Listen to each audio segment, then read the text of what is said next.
आज आखिरी सोमरबा,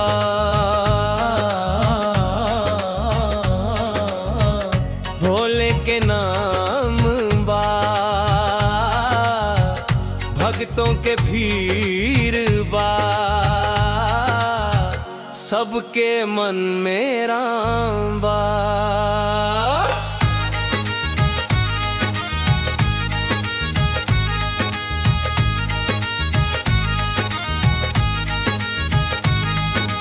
भोरे भायल घंटी बजे मंदिर के, कान में गूंजे नाम शिव शंकर के, ककारिया उड़ के नहा के आइल बा, बिलपत्र लेके पूजा में लागल बा, चंदन ले पाके गंग जल छीता के, हर हर महादेव के नाम जपा के,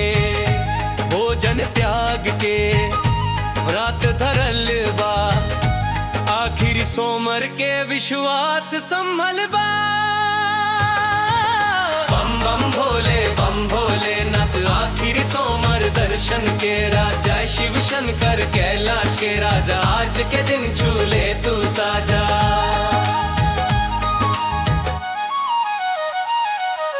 लाल चुनारी में भक्तों के तोली, कंधा पे कावार शुद्ध मन के बोली, गंगा जल लेके चलात बाई लोग, भक्ति के दीपा ना कोई रोक, गांव के गली से नगरिया के रास्ता, भजन के गूंज महादेव सस्ता,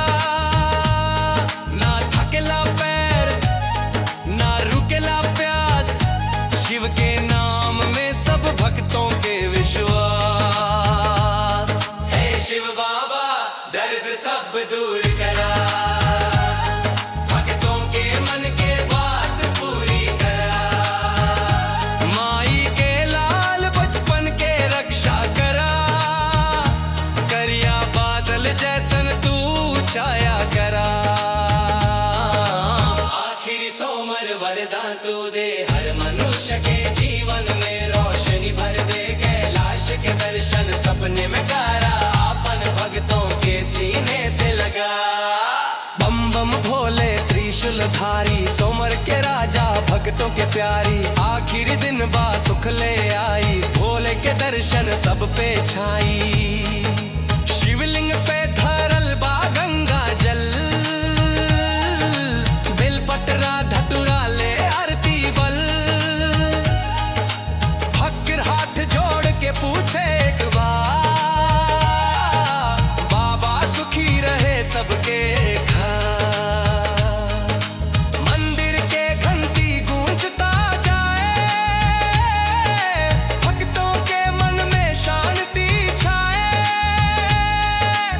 आंसू के बूंद भी लगेला मीठा, जैसन शिव जी बोले तू बा मोरा चीता,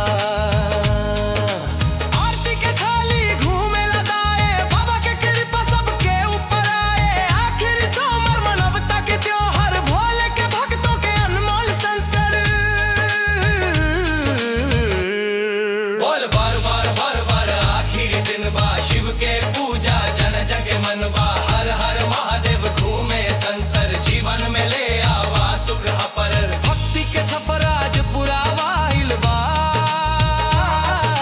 शिव के कृपा सबके सिरा पे आ गइल बा, आखिरी सोमर ना अंत के बाद, भक्ति के राह सदा रही सा।